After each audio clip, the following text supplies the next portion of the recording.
Eu vendo um vídeo aqui, o pessoal no grupo, no WhatsApp, quem usa o WhatsApp e está no grupo da igreja aqui?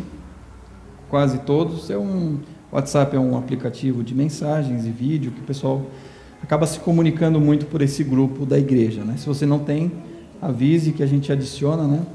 E eles vão compartilhando alguns vídeos, uns engraçados, outros polêmicos, outros motivos de oração, enfim, uma série de coisas. E essa semana veio um vídeo que eu queria que a Vilma, se puder conseguir ali, dar uma olhadinha no que está acontecendo ali. Todos conseguem ver daí? Não, é só rapidinho, pode deixar, não tem problema não. Pode pôr. Estão vendo uma mulher na praia com um rodo,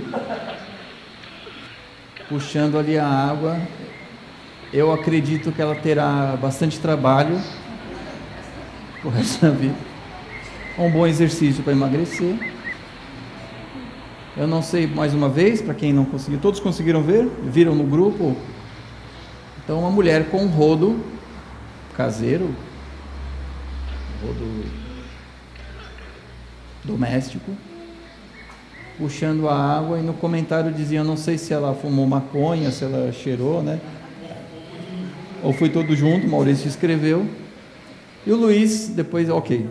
E o Luiz, que não veio agora, é o pai do Luizinho, disse, isso é armado. E hoje em dia tem muita gente na internet que faz as coisas para aparecer, né? Então, talvez não seja uma loucura da mulher estar fazendo isso, mas fez isso para chamar atenção, para virar vídeo de internet, que hoje em dia, um meme, né? Hoje em dia muita gente está fazendo isso para chamar atenção. Então, acredito que não seja uma loucura e não tenha usado nenhuma droga. Foi só para chamar atenção. Mas algumas coisas me vieram à mente quando eu vi esse vídeo. Uma delas foi o seguinte: parece crente querendo ajudar Deus. Parece crente querendo dar uma mãozinha para Deus, né? Essa coisa me veio à mente. Olha só, parece uma crente doida, né? Querendo dar uma ajudinha para Deus, puxando a água ali para ajudar a Deus, para que a água não se misture mais com a terra, né? E a segunda coisa que eu lembrei, minha mãe mora em Portugal ainda, numa cidade litorânea. Então, eu vivi, antes de casar com a Lê, lógico, eu estava junto, vivia junto, e eu morava nessa cidade litorânea, chamada Espinho, uma cidade bonitinha, né, com seu charme, bem legal a praia. E eu gostava de ir na praia, caminhar. Eu ia ouvindo música, antes de casar com a Lê, ouvindo música, eu gostava de ver o mar. Quantos gostam de ver o mar? Dar um passeio e ver o mar ali, indo até o seu limite, né, e voltando. Isso me trazia paz. Gostava de ver o mar. Faz tempo que a gente não vai para a praia, né?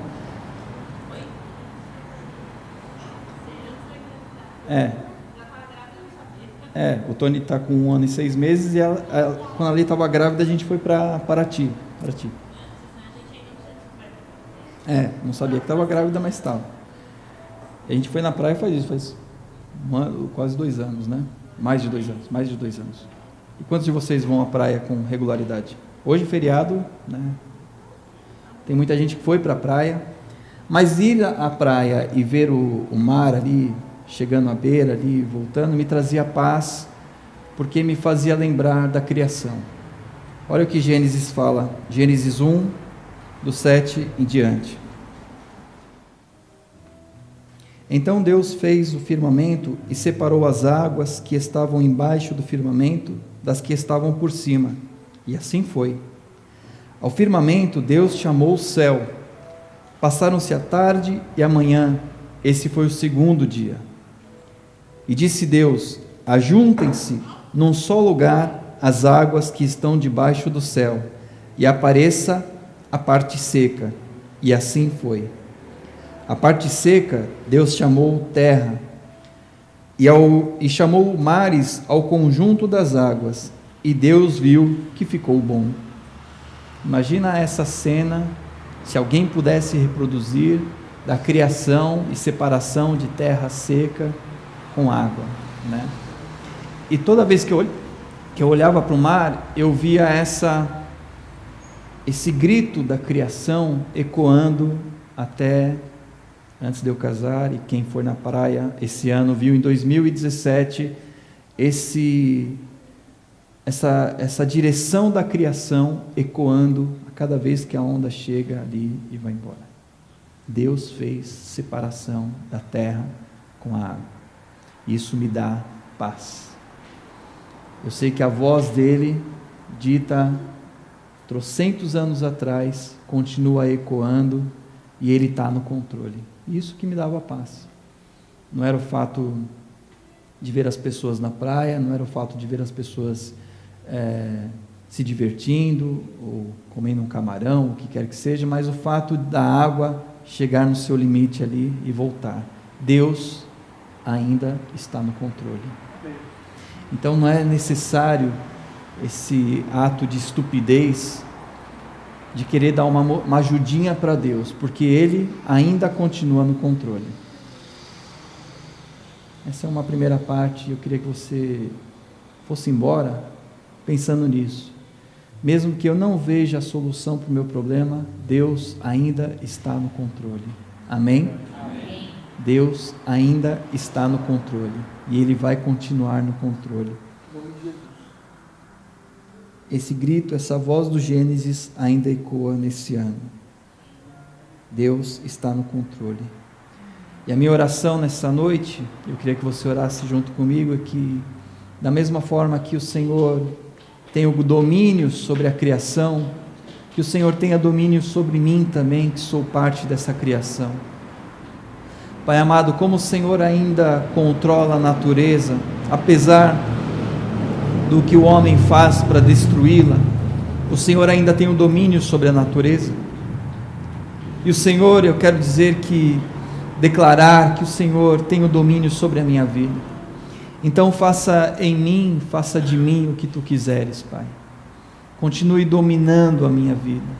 As áreas que ainda não foram entregues, que eu possa Te entregar, que nessa noite eu possa me entregar mais um pouco a Ti, Senhor, e que eu possa assim confiar em Ti, no nome de Jesus. Amém? Então, falando sobre sabedoria, né? A mulher puxando a água, o fato de eu vir aqui de verde, branco e preto, né? Sabedoria, vamos falar sobre sabedoria. Abra sua Bíblia em Tiago. Tiago, irmão de Jesus. Eu não vim nessa noite trazer uma aula de teologia, mas eu vim trazer algumas coisas que a gente pode ainda se alinhar, ainda encontrar uma orientação. Se você já se orientou por esse trecho da palavra, amém, mas que você possa orar pelas outras pessoas que ainda não atingiram esse degrau. Tiago 1, 2 a 5. Meus irmãos, considerem um motivo de grande alegria o fato de passarem por diversas provações, pois vocês sabem que a prova da sua fé produz perseverança, e a perseverança deve ter ação completa, a fim de que vocês sejam maduros e íntegros, sem lhes faltar coisa alguma. E se algum de vocês tem falta de sabedoria, peça a Deus, que a todos dá livremente, de boa vontade, e lhe será concedida. Então aqui Tiago ele faz um coro com o apóstolo Paulo, que fala sobre a tribulação, as tempestades da vida. Outros personagens da Bíblia falam sobre tribulação, que você deve perseverar. Com seus exemplos de vida demonstraram isso. Nessa noite, que você possa perseverar apesar da tribulação. Como eu disse no início, Ele continua no controle. A perseverança na tribulação, ela produz em nós um crescimento espiritual. E talvez você não entenda o porquê tenha que passar por essa perseverança, e aí está a resposta. A gente precisa desse crescimento espiritual. Nós precisamos evoluir espiritualmente. Então essa tribulação, seja paciente, vai passar e você vai sair dela melhor do que você entrou. Amém? Ele está no controle. E um dos exemplos de você ser sábio é você saber dominar o seu próprio corpo. Veja o que diz Tiago 1, 19 a 27. Tiago 1, 19 a 27. Meus amados irmãos, tenham isto em mente. Sejam todos prontos para ouvir, tardios para falar e tardios para irar-se. Pois a ira do homem não produz a justiça de Deus, mais uma vez, pois a ira do homem não produz a justiça de Deus. Portanto, livrem-se de toda a impureza moral e da maldade que prevalece, e aceitem humildemente a palavra implantada em vocês, a qual é poderosa para salvá-los. Então, no 20 diz: a ira do homem não produz a justiça de Deus. Então, se você acha que está fazendo a justiça de Deus por intermédio da sua ira, esquece.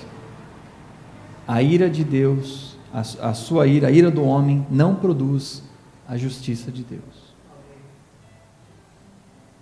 E no 22 diz: no 21, portanto, livrem-se de toda a impureza moral e da maldade que prevalece, e aceitem humildemente a palavra implantada em vocês. Aí sim, ela é poderosa para salvá-los, a qual é poderosa para salvá-los. Sejam praticantes da palavra, e não apenas ouvintes, enganando-se a si mesmo. Aquele que ouve a palavra, mas não põe em prática, é semelhante a um homem que olha a sua face num espelho e, depois de olhar para si mesmo, sai e logo esquece a sua aparência. 25. Mas o homem que observa atentamente a lei perfeita, que traz a liberdade, e persevera na prática dessa lei, não esquecendo o que ouviu, mas praticando, será feliz naquilo que fizer. Se alguém se considera religioso, mas não refreia a sua língua, engana-se a si mesmo. Sua religião não tem valor algum. Olha que difícil isso. Se alguém se considera religioso, somos cristãos, evangélicos, amamos o Senhor, vimos aqui, mas se eu não consigo refrear a minha língua, eu estou me enganando. É dura essa palavra. Se eu venho aqui, mas eu não consigo dominar a minha língua, eu estou vindo aqui e me enganando. Não se engane mais, não pelo fato de você não vir mais aqui, mas pelo fato de você dominar a sua língua. É uma verdade conhecida, mas a gente tropeça nisso todos os dias. Dominar a nossa língua. Dominar, quando a gente pensou, já falou. Quando a gente se deu conta, falei uma bobagem que não era para ter falado. Fiz uma fofoca que não deveria ter falado. Falei uma coisa para aquela pessoa na confiança, no desabafo que eu tenho de querer falar as coisas, e falei bobagem. Expus não sei quem para não sei quem. Fiz picuinha. Que a gente possa aprender a refrear a nossa língua. Se alguém se considera religioso, mas não refreia a sua língua, engana-se a si mesmo. Sua religião não tem valor algum. A religião que Deus, o nosso Pai, aceita como pura e imaculada é esta: cuidar dos órfãos e das viúvas e em suas dificuldades, e não se deixar corromper pelo mundo. Amém. Olha só que maravilha, que evangelho simples, profundo, verdadeiro, necessário, que nós temos que ouvir nessa noite. Cuidado com a nossa língua, cuidado com o que falamos. Ah, mas eu sei disso, eu já ouvi tantas mensagens sobre isso, mas chega naquele momento, eu acabo falando besteira, falo bobagem. Nós vamos orar para que o Senhor tome controle da sua vida, como Ele dominou o mar. Se Deus dominou o mar e controla esse mar há mais de 4.000 anos, uma eternidade do dia da criação, Ele pode dominar a sua língua, Ele pode te ajudar a dominar a sua língua, mas depende também de você e depende também de mim. Se falamos que amamos a Deus, confiamos em Deus, temos essa fé, precisamos ter ação acompanhada dessa fé. Quantos amam ao Senhor? Amém. Quantos têm fé nesse Deus? Quantos confiam no Senhor? Confia no Senhor mesmo?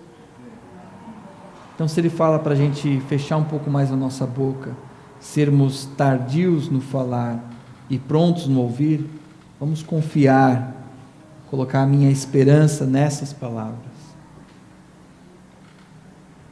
Capítulo 2 de Tiago mesmo, versículo 14, já vamos terminar.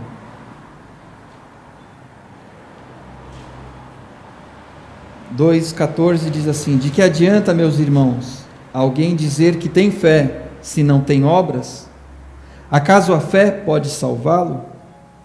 Se um irmão ou irmã estiver necessidade de roupas e do alimento de cada dia, e um de vocês disser: vá em paz, aqueça-se e alimente-se até satisfazer-se, sem, porém, lhe dar nada, de que adianta isso? Assim também a fé, por si só, se não for acompanhado de obras, está morta. Deus está na boca de muita gente por aí. Deus te abençoe, né? Bens a Deus, quando você come demais, né? Tiago come demais, os parentes falam: bens a Deus, hein? Ô menino que come mesmo. Deus me livre. Cruz credo, né? Cruz credo. A cruz é aquilo que eu acredito. Uma forma de dizer: eu acredito na cruz, eu acredito em Deus, eu acredito. Cruz credo. A cruz é o meu credo, onde eu coloco credibilidade. Cruz credo. Deus me livre. Deus te abençoe. E aí, na paz de Deus? Tem pessoas que não são evangélicas que têm essas expressões também. Deus está na boca, mas não está nas ações. A fé sem obras é morta. Se nós não tivermos esses atos de demonstrações práticas. Tiago, ele foi considerado por Lutero um dos evangelhos de menos importância, porque Lutero considerava que a fé, nós somos justificados pela fé, como diz o apóstolo Paulo. E aqui Tiago, ele dá ele abre uma brecha nessa palavra e fala assim: a fé por si só ela é morta, ela não tem efeito se for só uma fé. Mas o que ele está querendo dizer é se ela é só declarada da boca para fora, se ela não é praticada, se ela não tem demonstrações de verdade. E é nisso que nós temos que nos focar. Hoje a mensagem é só sobre isso, é só sobre a língua, só. Nesse relato de Tiago, ele fala que um navio, ele é conduzido por um leme. Um navio é conduzido por um leme, ele é guiado, ele dá a direção pelo leme, que fica lá embaixo. Um cavalo, ele é dominado pela boca. Se eu puxo ele para cá, ele vem para cá, para lá, para lá. E hoje a mensagem é só sobre isso, só, tudo isso. Dominar a nossa língua. Que nessa semana você seja melhor dominador, que eu seja melhor dominador dessa minha língua do que eu fui semana passada. Amém? Vamos ter um momento de oração. Nós temos muitos motivos E talvez a minha língua e a sua língua também sejam um motivo de oração. A minha língua é um motivo de oração. Eu preciso dominar a minha língua. E quem diz língua, não diz só o que eu falo, mas aquilo que eu penso. Porque a boca fala do que o coração está cheio. Então, se eu estou falando alguma coisa que passou na minha cabeça, passou no meu coração aquilo. Então, que Ele nos purifique nessa noite. Amém? Vamos orar todos nós.